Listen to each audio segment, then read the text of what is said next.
السلام علیکم ورحمۃ اللہ وبرکاتہ۔ رب اشرح لی صدری ویسر لی امری واحلل عقدۃ من لسانی یفقہوا قولی۔ جی محافظ اسپریچول لیڈرز کی جانب سے آپ کی خدمت میں حاضر ہے۔ کیا حال ہے آپ سب لوگوں کا؟ امید ہے آپ سب لوگ ایمان اور صحت کی بہترین حالت میں ہوں گے۔ آج میں آپ لوگوں کو حضرت سلیمان فارسی رضی اللہ تعالیٰ عنہ کی کہانی سناؤں گی کہ انہوں نے کس طرح سے اسلام کو پایا۔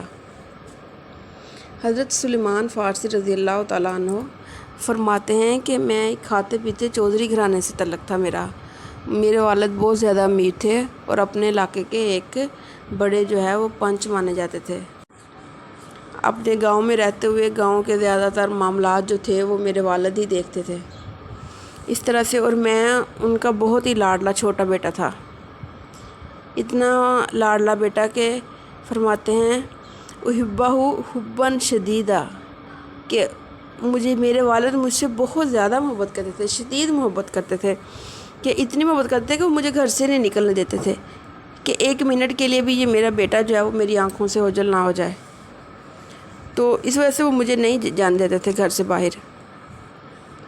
تو کہتے ہیں کہ ایسا ہوا، ایک دن گھر میں مہمان آ گئے، میرے والد نے مجھے باہر بھیج دیا۔ عام طور پہ مجھے باہر بالکل نہیں بھیجتے تھے، خود مہمانوں کے پاس بیٹھ گئے تو میرا بڑا بھائی وہ ہمیشہ باہر جاتا تھا، لیکن مجھے مہمانوں کی وجہ سے کوئی چیز لینے کے لیے باہر بھیج دیا کہ فلاں کو یہ پیغام دیا ہو، یا اس طرح سے کوئی بھی مسئلہ تھا۔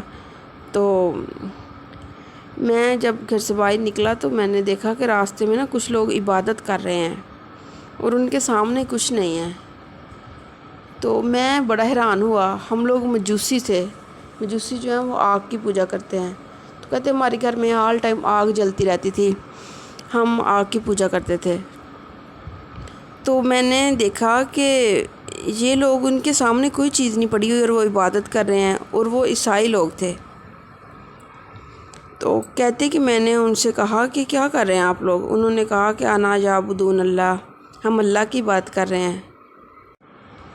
کہتے میں سن کے ان کی بات سن کے وہاں کھڑا رہا، بچہ تھا اور کھڑا رہا اور کھڑا ہی رہا کافی دیر تک، ان کو دیکھتا رہا، اور مجھے یہ منظر بڑا عجیب لگا، اتنی دیر میں ان کو ہی دیکھتا رہا۔ تو کہتے کہ اسی دوران مغرب کی اذان ہو گئی، جہاں آپ کہہ لیں کہ مغرب کا ٹائم ہو گیا، سورج ڈھل گیا مطلب۔ تو والد نے پتہ کیا کہ ابھی بھی میں گھر نہیں آیا، تو انہوں نے میرے بھائی کو بھیجا کہ جا پتہ کر کے آ۔ تو میرا بڑا بھائی جب مجھے ڈھونڈنے کے لیے آیا تو میں وہاں کھڑا ہوا تھا ان کی عبادتگاہ میں۔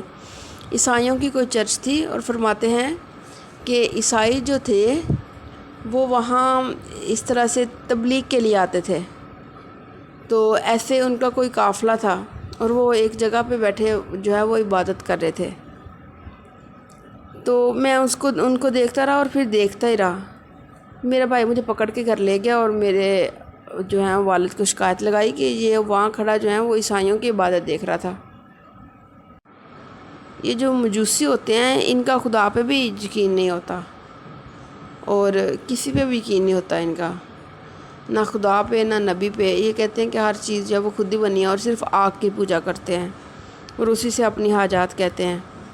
کہتے ہیں میں گھر آیا تو میرے والد نے کہا کہ تو اتنی دیر کیا کر رہا تھا؟ تو میں نے اپنے والد سے کہا کہ ہم لوگ آگ کی پوجا کرتے ہیں۔ وہ لوگ پتہ نہیں کون تھے، عیسائی لوگ تھے، اور ان کے سامنے کوئی چیز بھی نہیں تھی اور وہ اس کی پوجا کر رہے تھے۔ تو میرے والد ایک دم وہ پریشان ہو گئے، ڈر گئے۔ تو مجھے سختی سے کہا کہ دوبارہ تم نے نہیں جانا وہاں۔ میں نے کہا بھی چلو ٹھیک ہے، لیکن میرے لیے یہ بہت ہی عجیب اور ایک نئی چیز تھی۔ میں بار بار وہاں چل پڑا، بار بار میں تھا ان کے پیچھے چل پڑا، اور میرا دل کرے کہ میں روز وہاں جاؤں۔ خیر، کہتے کہ اگلا دن ہوا تو میں پھر وہ آنکھ چھپا کے نکل پڑا، مطلب کسی کو پتہ نہ چلے۔ میں پھر ان کے پاس وہیں چرچ پہنچ گیا جہاں وہ بات کر رہے تھے۔ میں ان کو دیکھنے لگ گیا، تو میں نے کہا کہ اگر میں آپ لوگوں سے یہ دین سیکھنا چاہوں تو کیا کیسے سیکھ سکتا ہوں؟ تو اس وہاں کے جو پادری تھے اس نے کہا کہ آپ کو ہمارے ساتھ جو ہے وہ دمشق جانا ہوگا، اور وہاں ایک پادریاں وہاں سے آپ سیکھو گے۔ تو کہتے میں تیار ہو گیا، لیکن میرے گھر والے جو تھے وہ پھر مجھے ڈھونڈنے لگ گئے۔ میرے بھائی نے مجھے پھر وہیں سے پکڑا، تو جب پکڑا تو گھر گئے تو میرے جو فادر تھے انہوں نے مجھے بہت مارا، اور پھر کہتے اتنی محبت کرتے تھے لیکن پھر بھی انہوں نے مجھے بہت مارا بھی اور ڈانٹا بھی، اور مجھے باندھ دیا گھر میں، کہا کہ تو دوبارہ ان کی جو ہے وہ چرچ میں مجھے نظر نہ آئے، تیرا ادھر کوئی کام نہیں ہے۔ تو فرماتے ہیں کہ میں بندہ رہا رات بھر، اور میں نے ساری ان سے تفتیش لے لی تھی کہ قافلہ کب نکلے گا وہاں سے۔ تو انہوں نے مجھے بتایا کہ کل اس ٹائم جو ہے وہ ہم عیسائیوں کا قافلہ یہاں سے گزرے گا اور فلاں جگہ پہ جائے گا۔ تو کہتے میں چل پڑا۔ تو جیسے ہی وہاں سے کہتے میں نکلا ہوں رات کے ٹائم یا کس ٹائم، میں قافلے کے ساتھ روانہ ہو گیا۔ میرے باپ پیچھے ڈھونڈتا رہا ہوگا لیکن میں نہیں ملا۔ کہتے کہ میرے اندر ایک کھوج لگ گئی تھی کہ اصل دین کیا چیز ہے۔ دین جو ہے وہ یہ جو جس چیز پہ ہم عمل کر رہے ہیں یہ تو کوئی مذہب نہ ہوا نا، کہ ہم آگ کو صرف پوج رہے ہیں، یہ تو کوئی مذہب نہ ہوا۔ اصل مذہب ہے کیا؟ اس چیز کی کھوج میں اور اس چیز کی تلاش نے مجھے مجبور کر دیا کہ میں جو ہے وہ اس کے پیچھے چلوں۔ اور اصل میں یہ ٹین ایج میں جب بچہ ہوتا ہے نا تو وہ کچھ زیادہ سوچتا ہے اس طرح سے۔ تو کہتے میں گھر سے نکل پڑا اور اپنے باپ کی محبت جو ہے وہ پس پشت ڈال دی، تو اصل دین کی تلاش میں نکل پڑا۔ تو وہاں سے جہاں یہ رہتے تھے وہاں سے دمشق کا سفر جو تھا وہ 1000 کلومیٹر تھا، اور پیدل چل کے وہاں پہنچ گئے۔ وہاں ایک پادری تھا، کہتے اس نے مجھے کچھ سکھایا اپنی عیسائیت کے بارے میں۔ تو اب دیکھیں گھر بار چھوڑا اور وہاں آ گئے۔ وہ پادری نے تھوڑا بہت تو کچھ سکھایا تو، لیکن وہ پادری جو تھا وہ خود اچھا نہیں تھا، وہ لوگوں کے صدقہ کھاتا تھا اور خیانت کرتا تھا۔ لوگوں نے اس سے بہت زیادہ ناراضگی اختیار کی ہوئی تھی۔ تو کہتے کہ میں جب اس کے پاس رہا تو میں نے دیکھا کہ اس نے بہت سارا لوگوں کا سونا چھپایا ہوا ہے، وہ عیسائی کے پادریوں نے۔ تو کہتے کہ میں نے نا لوگوں کو بتا دیا کہ اس کے پاس سونا ہے، اور وہ سونا تو لوگ صدقہ دے کے جاتے تھے، تو وہ اس نے چھپا کے سارا اپنے پاس رکھا ہوا تھا۔ کہتے لوگوں نے نا اس کو پکڑ لیا، اس پادری کو۔ وہاں ایک اور پادری تھا چھوٹا، اس نے مجھے کہا کہ تم ایسے کرو کہ تم یہاں سے نکل جاؤ اور موصل چلے جاؤ۔ یہ ساری ریاستیں جو ہیں یہ آج کرغیزستان اور ترکمانستان، یہ ساری اس طرح کی روس کی ریاستیں ہیں۔ تو کہتے کہ میں وہاں سے دمشق سے چلا اور موصل پہنچ گیا، راستے کی تکلیفیں برداشت کیں، اور خود بھی ایک بچے تھے، کوئی سمجھ نہیں آتی تھی۔ اب یہ کام جو ہے وہ یہ نہیں کہ 2 دن میں ہوگا 3 دن میں ہوگا، نہیں تو 6 مہینے تو لگے ہوں گے نا، کیونکہ قافلوں کو اپنی منزل تک پہنچتے پہنچتے بھی بہت دیر لگ جاتی تھی۔ تو کہتے کہ میں وہاں چلا گیا، راستے کی اتنی تکلیفیں برداشت کی تو اگلی جگہ پہ چلا گیا۔ اتنا سفر تھا کہ جیسے 1207 کلومیٹر سفر، جیسے کہ کراچی سے لاہور پیدل چلا جائے آج کے دن میں۔ جنگل کے راستے تھے، کھانے پینے کو بھی کچھ نہیں تھا۔ خیر وہ موصل پہنچ گئے۔ کہتے جب میں موصل پہنچا نا تو وہاں کا جو عیسائی پادری تھا نا وہ بڑا عظیم بندہ تھا، اس نے مجھے بہت سا دین سکھایا۔ جب انہیں جو پتہ تھا وہی سکھایا نا، تو کہتے پھر وہ فوت ہو گیا۔ لوگوں نے کہا کہ تم نا اب امولیہ چلے جاؤ۔ تو کہتے میں امولیہ سے پھر موصل سے پھر امولیہ چلا گیا۔ اب موصل سے جو امولیہ کا سفر ہے یہ 1100 کلومیٹر کا ہے۔ اب سوچنے والی بات یہ ہے کہ صرف اللہ کی خاطر اور اللہ کا خالص دین مل جائے، ابھی تک انہیں تسکین نہیں ہو رہی تھی کہ اصل دین کیا چیز ہے، اس کی خاطر وہ آگے سے آگے کھوج میں وہاں چلے گئے۔ وہ پادری تو مر گیا لیکن وہاں آ گئے۔ کہتے ہیں کہ تب تک میں تھوڑا بڑا ہو گیا تھا، 2-3 سال بڑا ہو گیا تھا۔ وہاں آ کے نا میں نے ایک بکری لے لی، پہلے مزدوری شروع کی، مزدوری کر کے جو مجھے کچھ دنوں میں مزدوری ملی تو اس کی میں نے بکری لے لی۔ اس طرح سے میں نے بکری لے کے، تو بکری کے بچے پیدا ہو گئے، تو اللہ پاک نے اتنی برکت دی مجھے کہ میں نا وہاں کے بہت زیادہ امیر لوگوں میں شامل ہو گیا تھا، اتنی زیادہ میرے پاس بکریاں اور مار ریوڑ ہو گیا تھا۔ تو وہاں بھی مجھے ایک پادری ملا تھا، اس پادری نے مجھے بیٹھ کے نا اصل بات بتائی۔ اس نے کہا کہ میری بات سنو، ہم جو ہے نا سارے لوگ یہ بالکل ٹھیک نہیں ہیں، ہم بہت غلط راستے پہ چل رہے ہیں۔ ہماری جو انجیل ہے نا، اس میں جو اصل چیز کا ذکر ہے وہ کوئی نہیں بتاتا۔ اصل چیز وہ یہ ہے کہ ایک نبی کا ذکر ہے جو عرب یا مدینہ میں پیدا ہوگا، عرب دنیا میں پیدا ہوگا، وہ جو ہے نبی۔ تو وہ جب آئے گا نا، اس کی کچھ خاص نشانیاں میں تمہیں بتا دیتا ہوں۔ تو ایسا کرنا کہ اب عیسائیت بھی تمہیں خالص کہیں سے نہیں ملے گی، جب وہ نبی آ جائے نا اس کے پاس چلے جانا، اور اس کا جو دین ہوا نا وہ اپنا لینا۔ تو ان کی جو تھی وہ انہوں نے 3 نشانیاں جو بتا دیں کہ وہ تحفہ لیتے ہیں۔ پہلی نشانی یہ تھی کہ تحفہ لیں گے، اور دوسری یہ تھی کہ صدقہ نہیں کھاتے، مطلب کہ صدقہ نہیں لیں گے۔ اگر آپ کہیں گے کہ یہ تحفہ ہے تو وہ قبول کریں گے، لیکن اگر آپ کہیں گے یہ میرا صدقہ ہے تو پھر صدقہ قبول نہیں کریں گے۔ وہ جو نبی جو ہے وہ عرب دنیا میں آئے گا اس کی بات کر رہے ہیں۔ اور تیسری یہ تھی کہ دونوں کندھوں کے درمیان جو تھی وہاں مہر نبوت ہوگی۔ تو کہتے کہ یہ میں نے 2-3 نشانیاں بتا دی ہیں، تو عرب میں اگر کوئی شخص نبوت کا دعویٰ کرے تو وہاں پہنچ جانا۔ تو یہی ان نشانیوں والا جو وہ آدمی ہوگا تو وہ ضرور جو ہے وہ اللہ کا سچا بندہ ہوگا اور سچا نبی ہوگا۔ تو وہ جو بات کہے گا اس کی بات سن لینا، اور اصل دین اسی کے پاس ہوگا۔ تو کہتے کہ مجھے بڑی جو تھی وہ کھوج تھی، کئی سالوں سے گھر سے نکلا ہوا، پیچھے پتہ نہیں کیا ہو رہا کیا نہیں، لیکن جو میرا اصل مقصد تھا وہ بھی مجھے نہ مل پایا، کیونکہ کبھی کہیں سے دھوکا ہو جانا، کبھی کچھ اور کبھی کچھ۔ میں نے سوچا کہ مجھے بھی اس کھجوروں کی سرزمین پہ جانا ہے، عرب میں جانا ہے۔ کہتے میں نے ایک جگہ پہ گیا، وہاں پہ قافلے، اس زمانے میں قافلے بہت سارے گزرتے تھے۔ تو کہتے کہ میں تو اکیلا تھا اور اکیلا جا تو نہیں سکتا تھا، لیکن میں کافی امیر تھا، تو مجھے نہ عرب کے رستوں کا پتہ تھا۔ عرب سے ایک قافلہ آیا ہوا تھا، میں نے ان سے کہا کہ اگر آپ مجھے عرب پہنچا دو تو آپ مجھ سے پیسے لے لینا۔ تو اس شخص وہ مانے ہی نہ کہ ہم تمہیں اپنے قافلے کے ساتھ لے کے جائیں۔ تو کہتے وہ اس شرط پہ مانا کہ مجھے اپنا سارے کا سارا مال دے دو۔ کہتے میں نے اپنا سارے کا سارا مال اسے دے دیا، جو میرے پاس اتنی زیادہ بکریاں تھیں، مال مویشی تھا، سارے کا سارا مال اسے دے دیا، اس وجہ سے اس بیس پہ کہ وہ مجھے جو ہے وہ لے جائے گا، عرب دنیا میں لے جائے گا۔ لیکن اس نے کیا کیا؟ فرماتے ہیں کہ اس نے مجھے باندھ دیا اور مدینہ لا کر بیچ دیا، اور ایک یہودی کے ہاتھوں جب اس نے مجھے بیچ دیا، مطلب کہ اس نے بھی جو تھی وہ عہد وفا نہیں کیا، جو اس کے ساتھ وعدہ تھا وہ پورا نہیں کیا۔ ایک تو سامان بھی لے لیا، اور دوسرا جو تھا وہ ایک یہودی کے ہاں مجھے بیچ دیا اور باندھ دیا اس نے رستے میں مجھے۔ تو کہتے وہ یہودی بڑا سخت بندہ تھا، اس نے مجھے بہت زیادہ تنگ کیا۔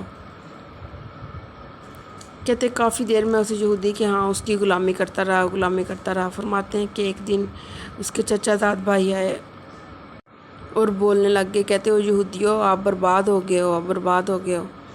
تو کہتے کیا ہوا ہے؟ تو کہتے وہ نبی آ گیا جس کا ذکر نیچے آ گیا ہے، وہ نبی آ گیا جس کا ذکر ہماری انجیل میں تھا، تورات میں تھا، جس کا ذکر ہماری کتابوں میں آ گیا، وہ نبی آ گیا۔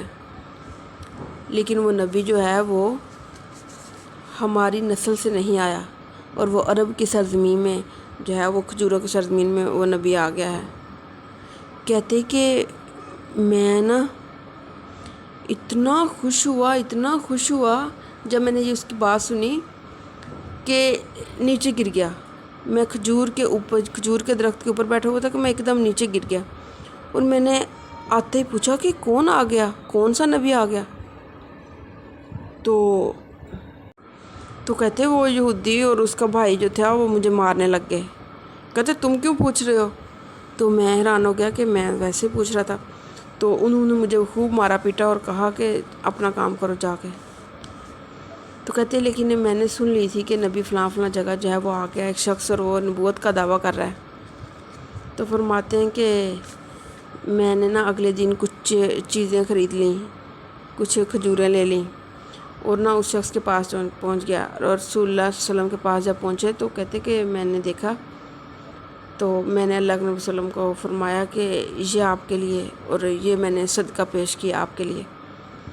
تو آپ صلی اللہ علیہ وسلم نے فرمایا، آپ صلی اللہ علیہ وسلم نے صحابہ کرام کو بلایا اور خود نہ کھایا، پھر ایک تو وہ جو لے کے گئے تھے صدقہ وہ صحابہ کرام کو دے دیا۔ تو کہتے ہیں اگلے دن میں نے پھر کچھ کھجوریں خریدیں اور پھر میں نے پیش کی، تو میں نے فرمایا کہ یہ میں آپ کے لیے تحفہ لایا ہوں، تو آپ صلی اللہ علیہ وسلم نے وہ تحفہ قبول کیا۔ تو کہتے کہ میں بہت زیادہ جو حیران ہو گیا، اور اتنی زیادہ مجھے خوشی تھی کہ میں کب سے گھر سے چلا ہوا ہوں اور میں اچھی جگہ پہ پہنچ گیا ہوں، لیکن ہو سکتا ہے یہ شخص بھی نبی نہ ہو۔ میں نے 2 نشانیاں تو پوری ہو گئی، اب تیسری نشانی یہ تھی کہ دونوں کندھوں کے درمیان مہر نبوت ہے۔ کہتے وہ اب میں کیسے دیکھتا۔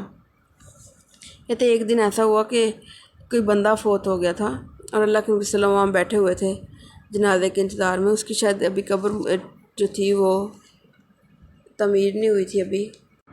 تو کہتے میں نا وہاں بیٹھا ہوا تھا اس طرح سے، تو اللہ کے نبی صلی اللہ علیہ وسلم نے ایک دم میری طرف دیکھا اور پوچھا کہ کیوں پریشان ہو، اور پھر پوچھا کہ اجنبی ہو؟ میں نے کہا جی۔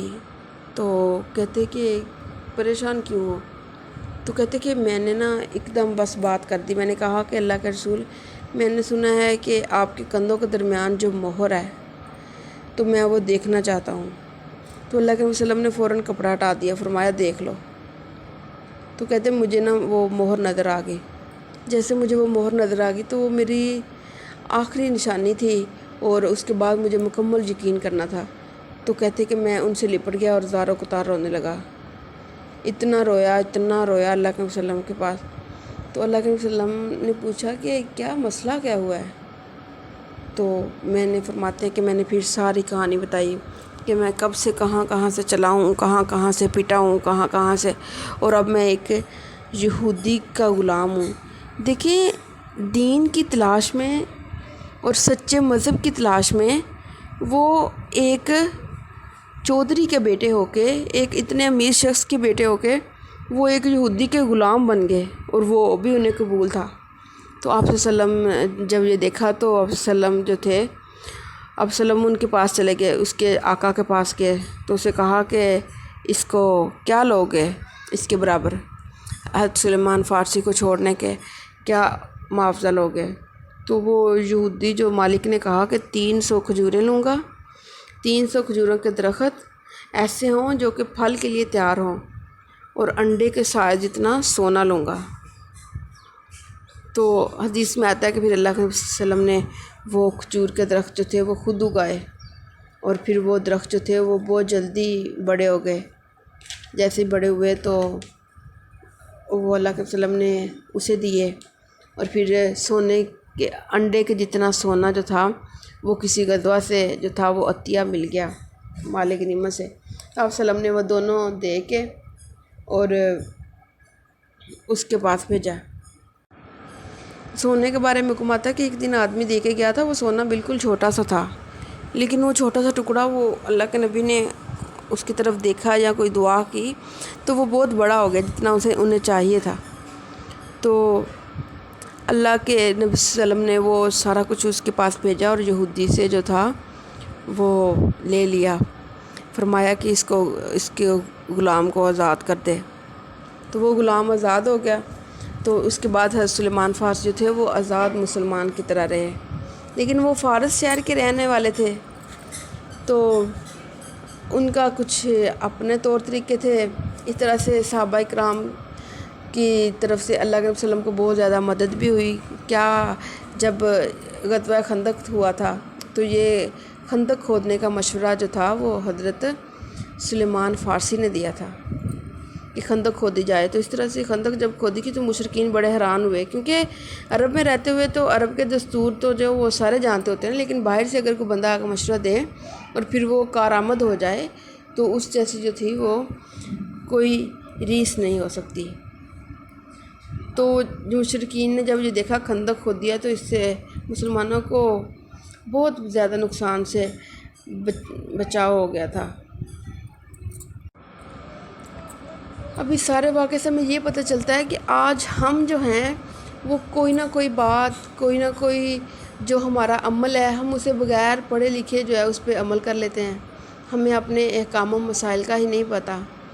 اور تب کے دور میں جسے اسلام کی قدر تھی، وہ کیا کرتے تھے کہ کتنی دور سے وہ چلے، صرف ایک حق سچ کی تلاش میں چلے اور کہاں تک پہنچ گئے۔